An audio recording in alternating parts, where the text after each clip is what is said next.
William Cavendish Bentinck ने जुलाई 1828 ईस्वी में भारत के गवर्नर जनरल का पद संभाला। मिल तथा बेंथम के विचारों से प्रभावित बेंटिक कट्टर उदारवादी थे। 1803 में वे मद्रास के गवर्नर भी रह चुके थे। वहीं 1806 में माथे पर तिलक तथा कानों में बालियां न पहनने देने पर वेल्लोर के सैनिकों ने विद्रोह इन्हीं के दौर में किया था। बेंटिक के सामाजिक सुधारों में सर्वाधिक महत्वपूर्ण है सती प्रथा का अंत। इनसे पहले के गवर्नर जनरलों में से किसी ने भी इस क्रूर प्रथा को छोड़ने का प्रयास नहीं किया था। दिसंबर 1829 ईस्वी में धारा 17 द्वारा विधवाओं के जलने को अवैध घोषित कर दिया गया।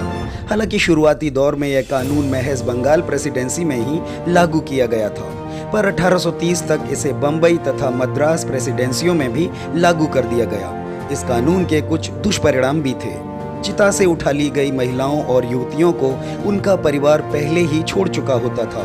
ऐसे में इन लड़कियों की जिंदगी अनिश्चितता के अंधकार में गुम हो जाती थी। चिता से उठाकर लाई गई इन लड़कियों के साथ पुलिस थानों में ही बलात्कार हो जाते थे, जिनमें से कुछ घटनाओं के हवाले कलकत्ता गजेटियर में भी दर्ज हैं। इसके बाद इन्हें सोनागाछी जैसी देह व्यापार की मंडियों में धकेल दिया जाता था, क्योंकि ब्रिटिश सरकार के पास ऐसी युवतियों के पुनर्वास और पुनर्विवाह के लिए कोई योजना नहीं थी।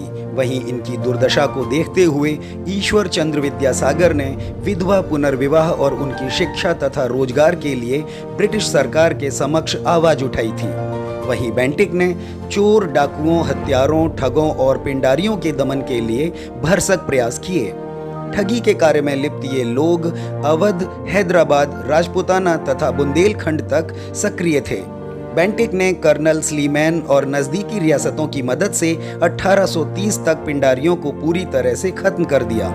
इसके बाद लॉर्ड विलियम बेंटिक ने सरकारी नौकरियों में भेदभावपूर्ण आरक्षण व्यवस्था को खत्म करने के लिए 1833 के एक्ट की धारा 87 के मुताबिक किसी भी भारतीय की काबिलियत को ही सरकारी नौकरी का आधार माना।